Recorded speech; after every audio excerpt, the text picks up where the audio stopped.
What's going on, everyone? My name is Landon. I'm your host at Preposterous Pets, and today I'm going to be giving y'all a blood python guide. In this video, I will be going over their tank parameters. I'll also be going over their behavior / reputation. So let's get started. Let's go.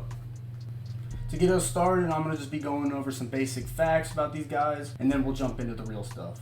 Blood pythons are a very unique kind of python, coming from Southeast Asia, including Indonesia and parts of Malaysia. They are known for their thick bodies and their interesting looking head. And they get their name from the blood looking red / orange they get on them.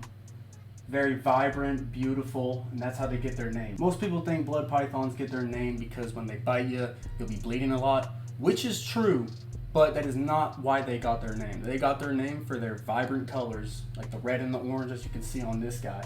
Absolutely stunning. Blood pythons are also some of the smartest snakes in the world. Very intelligent, especially compared to a ball python. Blood pythons can also reach about 5 to 6 feet long depending on the gender, and can reach almost 15 pounds, some of them. Very unique species, but also a rewarding one once you gain its trust. Now that we got all the fun facts out of the way, let's get into their tank parameters. Blood pythons come from a tropical region of the world, meaning that they need a high humidity in their tank, ranging from about 60% to 70%, 70% to 80% while shedding. Keeping a high humidity with a glass tank and a screen top is usually difficult, so I highly recommend a tub setup, especially when they're younger, not only to get them on a good feeding schedule, but to also keep that high humidity. And now let's talk about temperature. So with these guys, they actually don't need a super duper high temperature on the hot side. I keep my hot side around 84, 83-ish, and the cool side is anywhere from 73 to 77 depending on the day, but for the most part I keep it at a consistent ambient 80, 81. Because of the high humidity requirements, you also want to use a mulch or substrate that holds a lot of humidity, such as cocoa coir. I don't really recommend, I'm just saying that for humidity, but cypress mulch is what I use. A good quality cypress mulch, not no forest floor from your PetSmart. Go to a hardware store and get some good quality cypress mulch, and you will not regret it. I like to keep a water bowl big enough for him to soak, even though he's not a fan of soaking. On the hot side, I just give him a hide, and on the cool side, I give him another hide, but I throw a little bit of sphagnum moss in there to keep the humidity and give him a higher humidity side. These guys are not very hard to take care of. People are just scared of them due to their reputation. Speaking of reputation, that's what we're gonna get onto next. These guys usually have a reputation, and it's not the best. And that's what scares people away from these guys.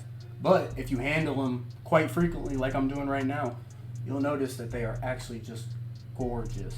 Those tongue flicks are a good sign, meaning that he's somewhat comfortable. He's not necessarily scared, but see, he's making eye contact with me. He's very smart. He sees me, he's clocking me. He's used to me though, which is good. My biggest tip with these guys is hold them like you're not gonna get bit. So when you're about to grab them, don't slowly go and grab them. That's gonna scare him. That's gonna show him that you're scared as well. Just go in and grab him. He's gonna be like, oh shoot, damn. He may bite you, but they're animals. You gotta gain their trust. This is a martyr / VPI cross, 100% het T+ albino blood python. And I got him from ARROWHEAD Serpents up in Grand Rapids, Michigan off of Morph Market. Highly recommend him. I will leave a link to his YouTube channel in the description. Be sure to check him out. But so far, he has been nothing but good to me. He started out very shy, very scared of me, and he still kind of is shy, but he's tolerating handling a lot better due to the fact I've been handling him more. Funny how that works. Handle your snake more, it'll get more used to you. I know, right? Like I said, these guys do not have the greatest reputation in the reptile world. People are scared of them. If you're scared, I don't recommend them. If you got some balls and want to take that extra step, I highly recommend them. This was the first, I guess you could say, more difficult snake I got. They're not really that difficult, but compared to like my carpet python or like, I don't even know, my ball python, a Honduran milk snake, he's relatively easy. I just got to keep the humidity high and ventilation high as well. Another thing I want to get into is handling. So with these guys, when you first grab a blood python, you're gonna be like, whoa, because they do not feel like your average snake. Their scales feel different, their underbody feels different, and their muscles feel different. Since they are such a slow-moving snake because of how big they are, they tend to actually be great handling pets.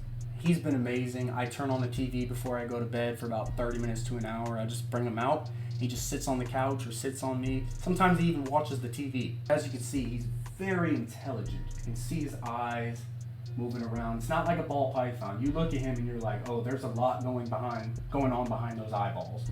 With my ball python, I'm like, wow, you are just dumb as a box of rocks. It is insane.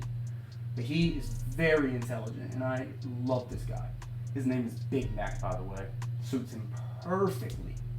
But that's really all I have for you guys, for these guys. Keep them a high-ish humidity, high ventilation, a good ambient temp. Handle them like you're not going to get bit. Handle them often.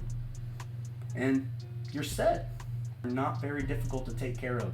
You just got to take that extra step and say, fuck it, I'm going to do it. But that's really all I have for you guys today. I appreciate y'all for watching, and have a good rest of your day. Peace.